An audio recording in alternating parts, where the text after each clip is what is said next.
Next, from Chicago, we speak one-on-one with the Canadian ambassador to the United States, Gary Doer. Trade between Canada and Illinois now tops $58 billion and accounts for over 250,000 Illinois jobs. We speak with Ambassador Doer on trade, energy, and national security. This runs about 35 minutes. Ambassador Gary Doer, Canadian Ambassador to the United States, thanks for joining us on the Illinois Channel. Well, thank you, Terry, for having me on the Illinois Channel. I really appreciate it. I think it was just about a year ago that you became the Canadian Ambassador. We'll get into a number of issues, but why don't we just start by, if you would, just tell us a little bit about who is Gary Doer? I'm the ambassador now to the United States, working in Washington, but I consider my office all of the United States, including here in Chicago, a city I love, and Illinois, a state I still have some work to learn all about it. I'm from Winnipeg, Canada. For those of your viewers, that's the same city that your Chicago Blackhawk captain, Jonathan Toews, comes from and hails from. And I'm from a province of Manitoba where Israel O'Donoghue, number 71 in the Chicago Bears, we call him Izzy, where he's from. So that's my roots, but very much centered in the Midwestern part of Canada, if you will. Working in the Midwestern United States today. You know, I'm struck because on one hand, we sometimes hear in the United States that our closest allies are the English. And yet I almost think that we say that because we overlook the Canadians, and that's kind of both a blessing and a curse. In the sense that we take you for granted because you're such a good ally, you're so close, you're so much like America that we don't even almost think of you as a foreign country, which I guess is a good thing and also maybe part of your challenge as far as educating Americans about what are the issues that Canada is concerned about. So let's start off. As your mission, what is your mission? What is it that you would want Americans to know about Canada? Well, we had a lot of fun with the United States winning the most medals in the Olympics, and we had a little fun in hockey as well with those Olympics that were hosted in Vancouver, Whistler just recently. But probably a lot of people in Canada and the United States don't know that the whole security for the Olympic Games, the perimeter security for flights, for ships in and around Vancouver, Whistler, and for the initial coordination of security for land was all done through Colorado Springs at NORAD. And so for 52 years, we have worked together after the Second World War to make sure there was no attack on either one of our countries from different threats, foreign threats, but it's also providing daily the military of Canada and the United States work on the same desk in Colorado Springs, providing the ability to have fun in our countries, either one of our countries, with providing that kind of air shipping security that takes place. So, but a lot of what we do is under the radar between us, but on the radar with people that are charged with that responsibility, like our great military personnel. I was going to say that I think that's the case, that so much of what happens between the United States and Canada does kind of fly underneath the radar because it goes so smoothly. Americans hear an awful lot about the disruptions along the southern border. There's no discussion obviously about that between the United States and Canada. The other interesting thing I would say is, and in talking to citizens of Illinois about what Illinois does, I often have said that it's better to think of Illinois as almost a country, and that we have consulates which are akin to embassies here in the Chicago area. And when I start to mention that our number one oil supplier, you ask people, typically Americans, not just in Illinois, will say, well, Saudi Arabia. And they don't know that our number one oil supplier is actually, in fact, Canada. That's right. And of course, when you talk about the border, we're trying to use intelligence. We're working together on risk assessments in either one of our countries. Hard to build a fence along the Great Lakes. It's a little tough regime. But we're both investing a lot in Coast Guard kind of surveillance to make sure that the kind of risks that might be around for you or for us, we consider that a mutual risk. If there's a risk a terrorist risk in the United States, we consider it a risk in Canada. So we take it very seriously, and as you do. And we work together to share information to reduce risk as much as we can. You're right. People, if I went down Michigan Avenue and asked people to stop enjoying the beautiful sights for 10 seconds, and I don't think they would stop, but if I did, they'd say, I've asked them where they got, United States got most of its oil, it would be Saudi Arabia, and it is from Canada. But it's a great advantage to the United States because we have, unlike the Middle East, we have a more predictable political situation. We have democratic institutions and values like the freedom of the press, which is very similar to the United States. We have a free market in terms of energy decisions, and we're close. So for the United States, it's very, very important.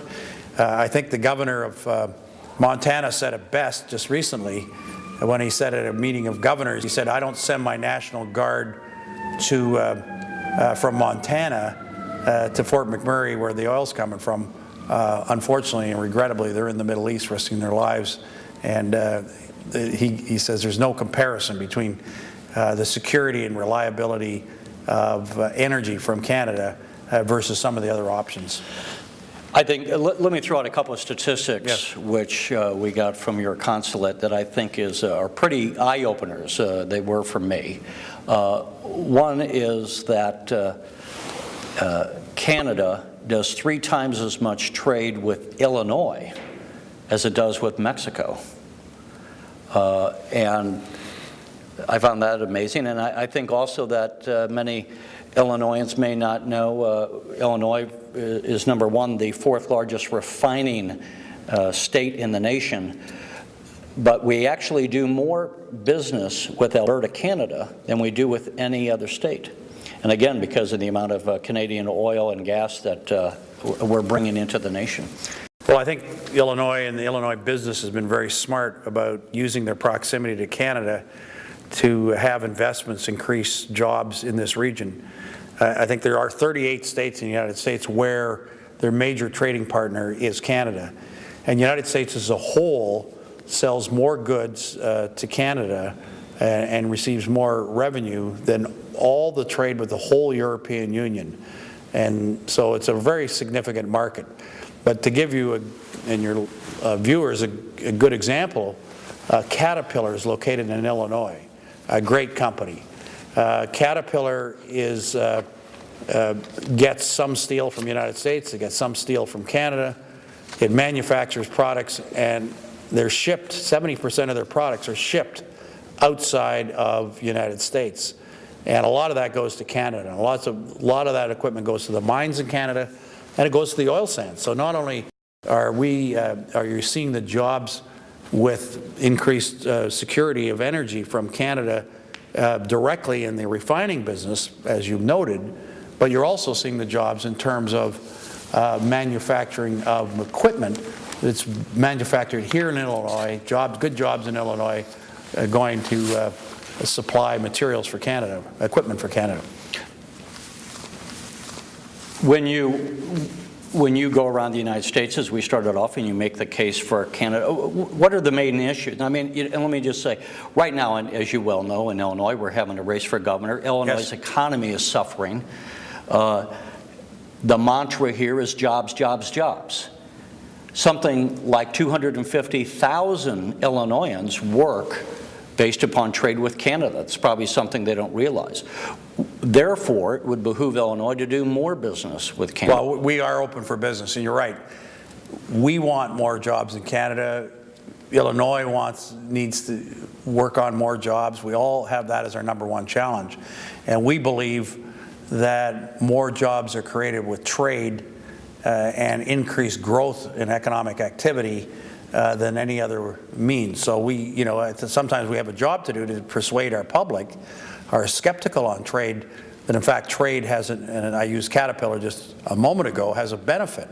70% of the products are sold outside of the state. So sometimes we undersell the benefits, economic benefits of trade between Canada and the United States. So I think it's extremely important, but we don't we don't want to predict what's going to happen on the political side here in the United States. We respect your democracy, but I do want to say that as a former premier and as a person now working as an ambassador who just met last year with Mayor Daley, he is a great political leader.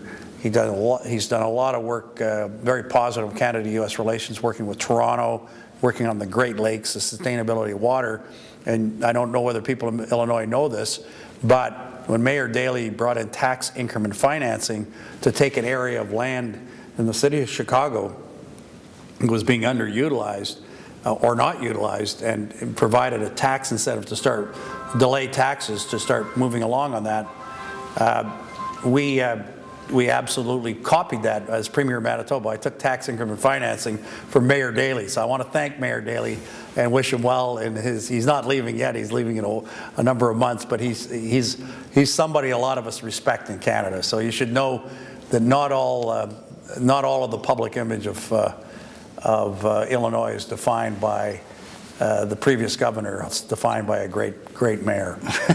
Well, we appreciate that. I know you don't want to get involved in our politics, and that's understandable. On the other hand, as you well know, under President Clinton, we passed NAFTA, the North America Free Trade Act. But during, that was controversial. And during this campaign cycle, we have different candidates running ads saying that my opponent wants to ship jobs overseas. Or it seems as if the protectionist language comes back into the political dialogue. It wanes and flows. What would you say to those Americans here we'll see in Illinois, who are concerned about losing their jobs and want to maybe put up some protectionist acts? What is your reaction to those kind of policies? Well, the good thing about Canada is we're not overseas, and we're just down the road. And secondly, we're with the United States on the issue of currency, the Chinese currency. We're with you on dealing with some of the big trade issues, trade imbalance issues, that might come about because of currency. And let's interject. When you say you're with the United States, you want China to raise the value of its currency? We're both, Canada and the United States, allow our currency to be traded based on what the market determines. We believe countries that we trade with should also allow the market to determine the value of the currency, as opposed to being politically set at the disadvantage of trading partners. So we're with the United States. On the job side, as long as the rules are fair, the United States is as smart and innovative and entrepreneurial as any country in the world. And I would say to my American friends on trade, especially trade with Canada, you got to maintain the can-do attitude that you see in the Midwest, because that's what creates jobs and opportunities. We had touched a little bit on energy and how much oil is coming into Illinois from Canada. Something like Canada does $54.8 billion, about we'll call it $55 billion, just with Illinois. About half of that, maybe actually a little bit more than half, is the oil and gas. Now, some have said, and that comes from the Alberta Oil Sands? Most of it comes from the Alberta Oil Sands, yes.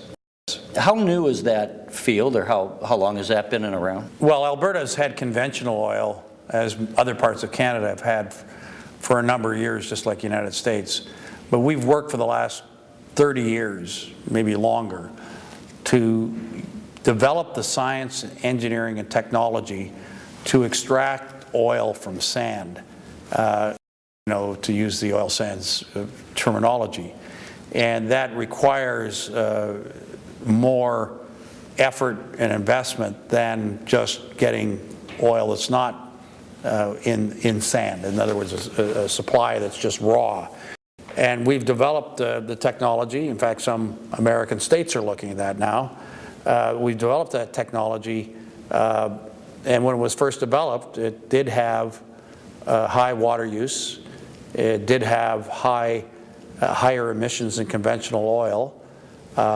And since over the last number of years, just like using an iPhone wasn't around 10 years ago, people sometimes oppose the oil sands and define it as with facts that are 10 and 15 years old. The argument, as I understand it roughly, is that it has what, more sulfur content? More emissions, more sulfur. But we've reduced all of these issues. Obviously, we care about our own backyard as well.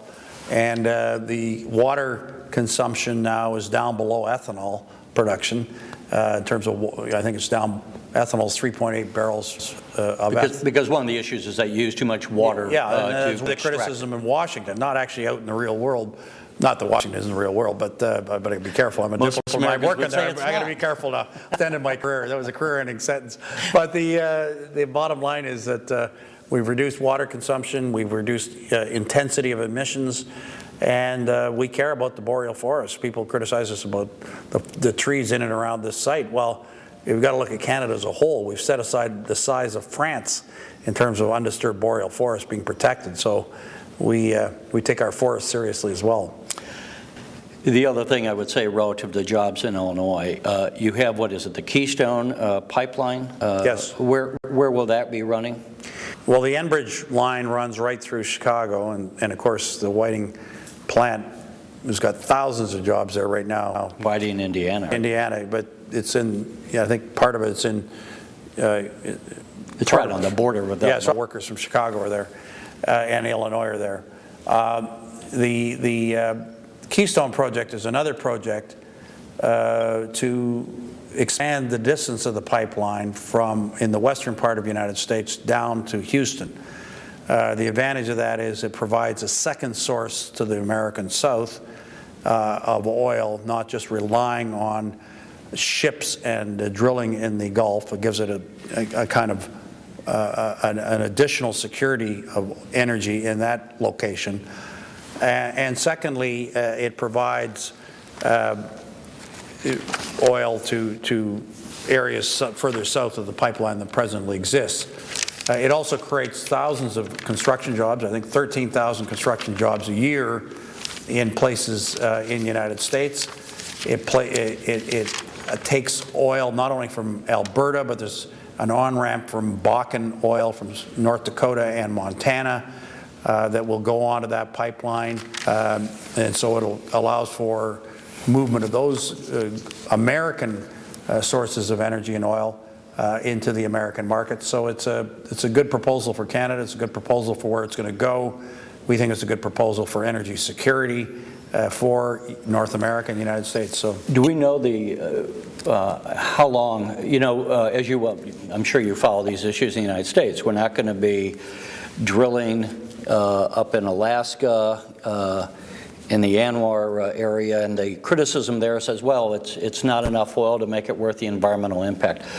How large is the supply of oil in the tar sands? Do we know? It's the second largest supply of oil in the world outside of Saudi Arabia, and it is in your backyard in terms of geography terms. So it is a long-term supply. The whole world is looking to transition from fossil fuels over some period Yes. of time. We're looking, but on the other hand, we're not going to get there overnight, and so the point would be made from a national security standpoint, from a cost effectiveness, having oil on the marketplace. The Canadian oil is not going to be cut off. It's not going to be embargoed. So just as the United States has the Strategic Petroleum Reserve, in effect, the Canadian oil sands are a backup to the Strategic Petroleum Reserve. Would we be in a war in the Middle East as we are, and there was another embargo? Is that fair enough? I think the bottom line is we have a trade agreement. NAFTA also includes the United States' right to access Canadian energy. That was one of the conditions. When Canada-U.S. signed a trade agreement, one of the issues they negotiated, U.S. negotiated, was the provision of energy security for the United States. In other words, we can't deny the United States oil. We can't say to these international companies, come to Canada because we got all the oil and the United States has got no oil and no energy. I think on the issue of reducing fossil fuel, both Canada and the United States have agreed to the same vehicle tailpipe emission standard that we both signed on to just recently. The EPA under Lisa Jackson, Jim Prentice in Canada signed the same tailpipe emission standards, which will reduce the per vehicle, per car utilization of oil. So that will be a reduction. But at the same time that's happening, every day tens of thousands of people in China are buying cars, and thousands of people in India are purchasing vehicles. And so what we're going to see is the per vehicle consumption is going to go down in Canada and the United States. The cars that they're building and selling in Europe and in Asia will consume less energy, less fossil fuel, but more people will have cars.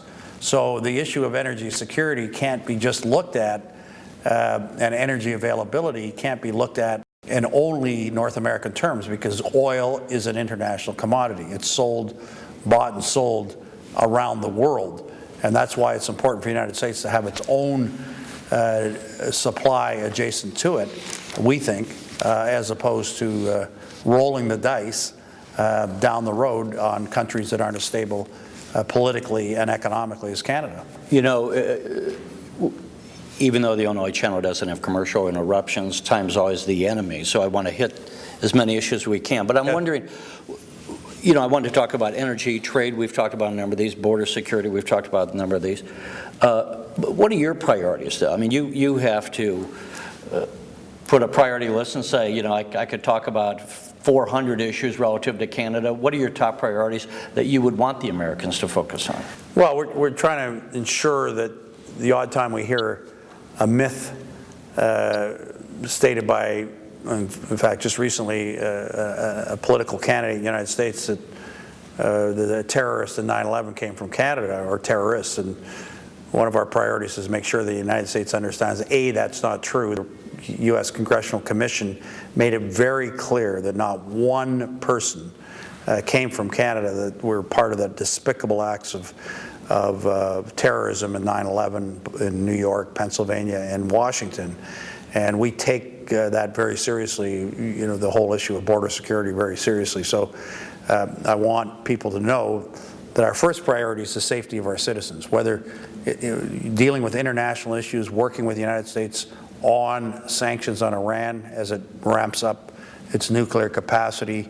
We're working with the United States. So security of American citizens with international security cooperation is very important to us. Reducing the risk of obtaining nuclear fuel with the summit that the President hosted that we participated with just a few months ago, that is also a priority for us. Identifying risks to our countries as early as possible and sharing that information with any either radicalized persons in our own country or some threat from outside of our countries, working together, that's our first priority. Continuing to work on the safety of our citizens and continuing to work in cooperation with the United States on international and domestic security.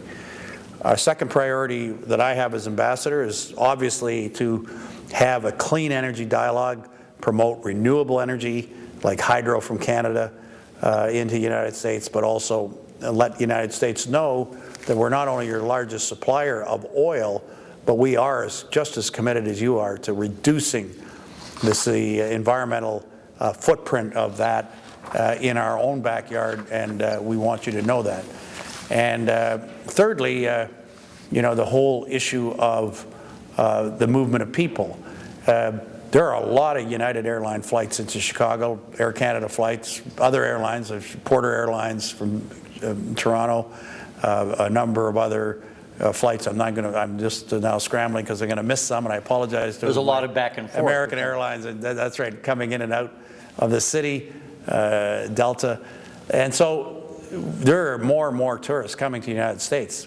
We are only a country of 34 million people. 25 million visits a year from Canadians to the United States. So we like visiting, and with it comes our tourism dollars, and with it becomes the kind of informal exchanges that go on between our two countries at the bar, watching the Bears play football. So it's good, but we want to maintain that very close relationship. We talked about oil, and obviously energy is a big issue. We talked about oil and the oil sands. We talked, but I think also on the nuclear, and Illinois uses a lot of nuclear. The uranium also comes from Canada. A lot of the uranium is mined there. And you touched briefly, a lot of the electricity that is used within the United States also comes again from hydro. Are you expanding your power sources in not only the oil fields, but in uranium mining as well as the hydro? Uranium mining will be determined by demand, and expanding hydro also will be determined by demand. There is an opportunity for the Midwest region of the United States to take the transmission line that goes from Canada to Minnesota and then parts of Wisconsin to go even further south in Wisconsin, and potentially, if people want it, into Illinois. We won't build transmission lines unless there's sales, but what we believe is that wind, solar, geothermal, and hydroelectric power are all renewable energy sources.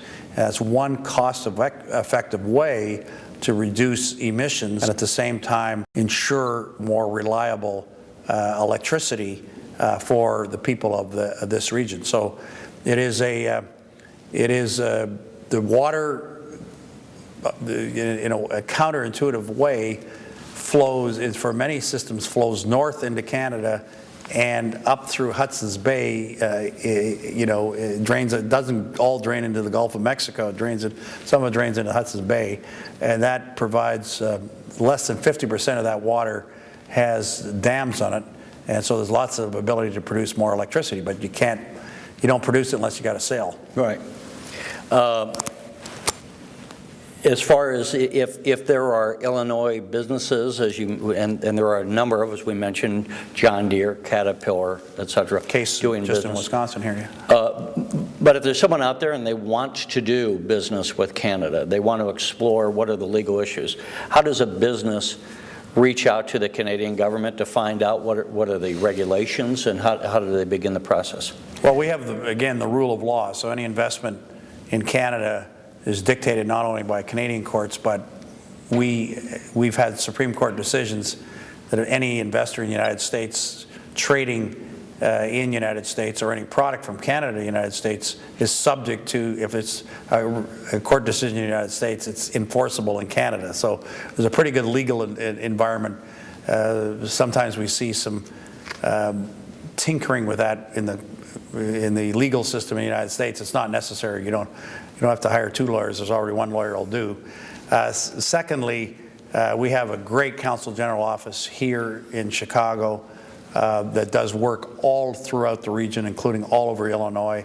And if people want to contact the Canadian Consul, it's right here in Chicago. And we go out. We do house calls as well to get business for Canada to talk to investors. So they can contact the Canadian Consul General's office. I know the President Obama, of course, Chicagoan, but one of his goals is to greatly expand exports of the United States around the world. And I would guess it's the trade, especially as we've already discussed, back and forth between our nations certainly does increase jobs, and we would look to expand upon that. Lastly, just as far as going back, what is the status these days of going into Canada? Do you have to have a passport, or you never had to before? Do you know? Well, we actually didn't have that provision of a passport. It was introduced by Mr. Chertoff in the Homeland Security Office a few years ago. And so the problem with an American citizen, if they went into Canada, they at one point they didn't need a passport, but to get back into the United States, they needed the passport. So it was going to be good for our immigration policy to increase our population, but wasn't going to be so good for our friends in the United States that couldn't come home. So we've obviously, whether it's acid rain or other things, we certainly would advise all Americans to use a passport going to Canada because you needed to come home. Before we close out, is there anything that you Is there, I don't want to put words in your mouth, is there any angst among Canadian citizens that vis-a-vis American citizens, like, you know, they just don't, that Canadians would want Americans to understand more about Canada? Well, I think that sometimes we think that, you know, we're taken for granted, but, you know, the other side of that is, if you look at the U.S. media, I was talking to a friend of mine in the American media, and they said the last 2 times their media outlets in Washington have visited an embassy, have, you know, and a lot of the media were at the Canadian embassy during the Olympics, but on, you know, a lot of times it's based on very unfortunate circumstances. Maybe there's a shooting in a country of an American citizen, the horrible situation in Haiti with the earthquake, a lot of attention, rightly so, all of us placed on improving conditions in Haiti and in the recovery and the life-saving efforts that were made. So I'm not one of these ones that worry about it. You know, people saw Canada in the Olympics for a couple of weeks. You know, I don't feel, that we have to have our hand on the horn. We're there, we're reliable. And that's the style of Canada, is to keep our sense of humor and but keep our respect working together. I will say, as we close out, we probably are guilty of taking the Canadians for granted, but often just because, as I think we started, we're so close that it's a little bit like taking your cousins or your brothers or sisters for granted. You know, you just know they're always there for you. I'll take a close out by saying, too, I haven't had the opportunity, but always stuck in my mind, and just to remind my fellow citizens that we talk about Iran, and when the American embassy was overrun back in 1979, the Canadian embassy managed to bring out a number of American diplomats under a Canadian passport and smuggle them out. So it's 30 years ago, but I want to say thank you to the Canadian, and I think a good example of how we've worked closely over the years. Well, thank you very much, and I know the Canadian ambassador, he was in the embassy with some of the media, U.S. media that was in Tehran at the time of the hostage taking, and some of the people that were involved directly as a hostage.